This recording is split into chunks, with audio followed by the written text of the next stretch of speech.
everybody, this is Rachel Kinnison from Diamond K Folk Art, and today I am continuing with the last, I was hoping the last two sides in the back of my casket, but I switched to my phone to try and give you better pictures, and it's just not letting me videotape for very long, so hopefully it won't cut me off. If it cuts me off, well then, there'll just be an abrupt end. I'll probably be speaking in the middle of a sentence and it'll just stop. So, there you go. So this is my favorite side of my casket, and this is continuing from my last video. I have the cutest little dude up here on the frieze, this little red squirrel. Really love him. And as you can see by my finger here, you can see how tiny these beads really are. Just like a grain of sand. You know, they call these sable beads, sable sides beads. In the 18th century, they were referred to as sable beads. Now they call them micro beads, but they are very small. And this side, like I said, is my favorite because I love swans, and you can just see them there. Really, the only thing that you're limited to when you use beads is the size, of course, and the color. And if you are working in an area where you have, you want to pack a lot of detail into this tiny little space. I mean, here's my finger.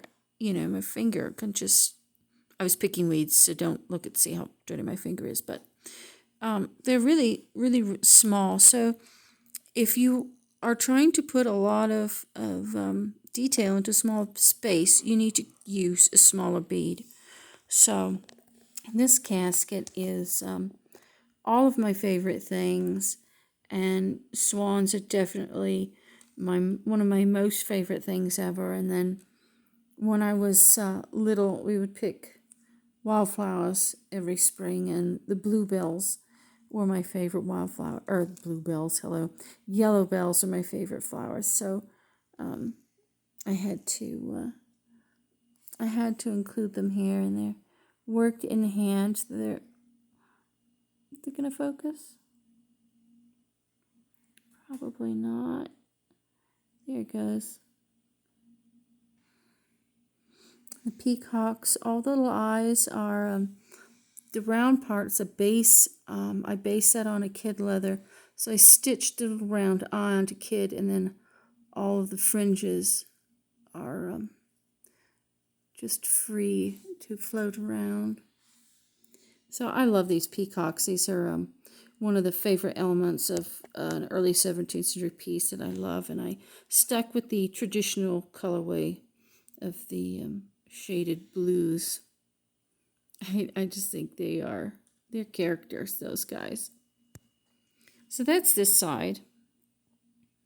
And this stitch here, there's a casket at the at Colonial Williamsburg that I love that has this stitch on it, but it's done in silk, and it's just the most amazing stitch, and for the life of me I can't figure out how they did it.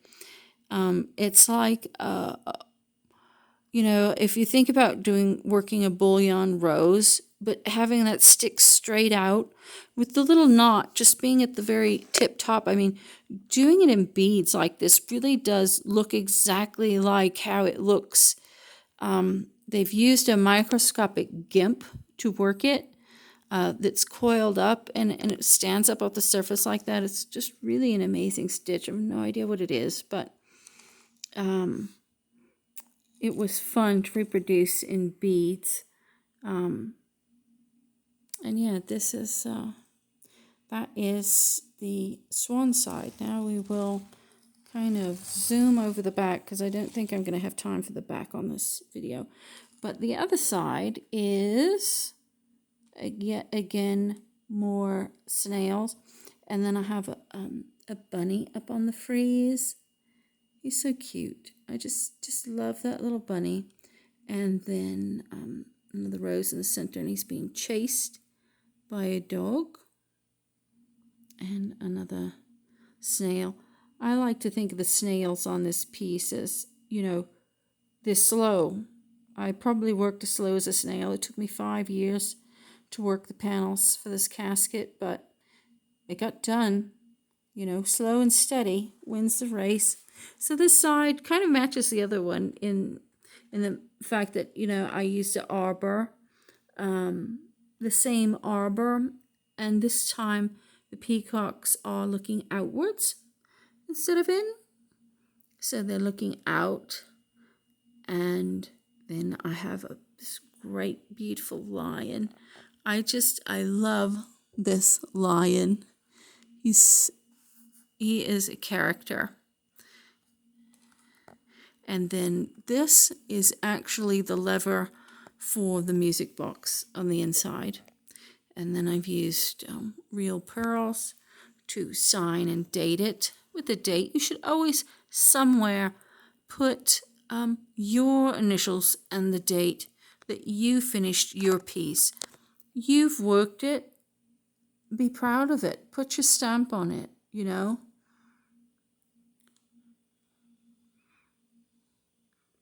This is a bird and stitch down here in the mound, all done in beads. Very three-dimensional. I really love the colors.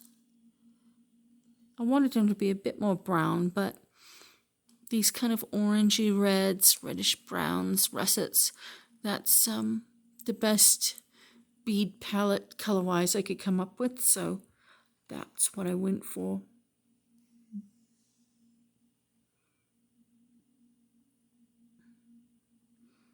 All the bees, there's always bees in my flowers pollinating away. Really, really fun.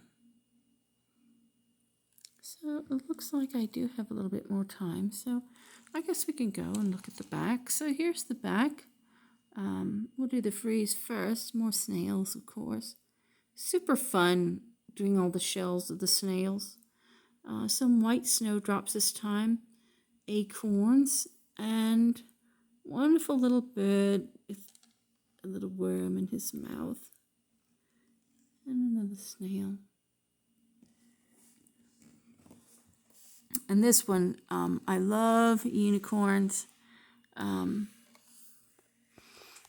just really love unicorns. Their horns are carved mother of pearl. Really pretty horns on these guys. And then they are sitting in a garden with a grotto. So if I back up here, I guess you can see it all. I don't know if it's going to. There it goes.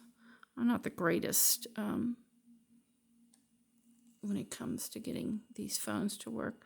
So they're sitting in their garden with a grotto, and this fountain, Lady Lever Art Gallery, I loved a piece in their collection, and it has this serpent flanked fountain in a grotto, and so that's what I reproduced here. And this, I don't know if you can tell, but this is a geode up on the top here, and my son gave that to me for Christmas one year, so I used it. It took me forever, maybe almost 2 hours, to hand drill a hole in the back of this thing so that I could stitch it on.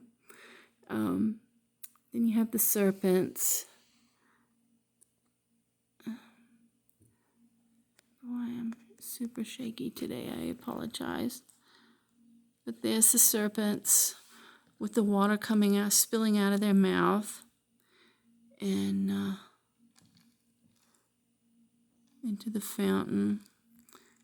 Carnations, and then a grotto down at the bottom, and another. I wanted to do one black horn and one mother of pearl horn, but I really, really like the mother of pearl ones, so I saved the black horns for another panel. I think I'll do some black unicorns on my next unicorn panel that I do. And then this technique echoes just using a silk wrap pearl for the trees. in regular silk raised work. So it looks really great in beads. You can vary the colors, and then stormy clouds on this one instead of happy clouds. So I use darker blues and browns for the stormy clouds. And then this tree, oak tree with the acorns and the little acorn caps. They're just really, really cute. It's really hard to see here on this, but this treatment here of using an opal bead with transparent bead, just kind of alternating them. When you get this in the dim light, they really do glow. It's just a really glowing effect that opalescent beads have in a dim or candlelight. Really, really sparkles.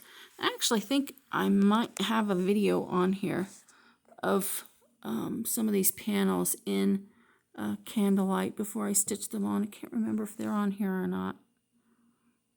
But you can have a look through the old videos to see if you can find some. So that is a look at my beaded casket. I hope you enjoyed it, and I hope you it inspires you to use some beads in your work. Thank you for watching, and like I said, if you're interested in my beadwork class, it starts on the 1st of October. I'll link it in the description. Thanks for watching.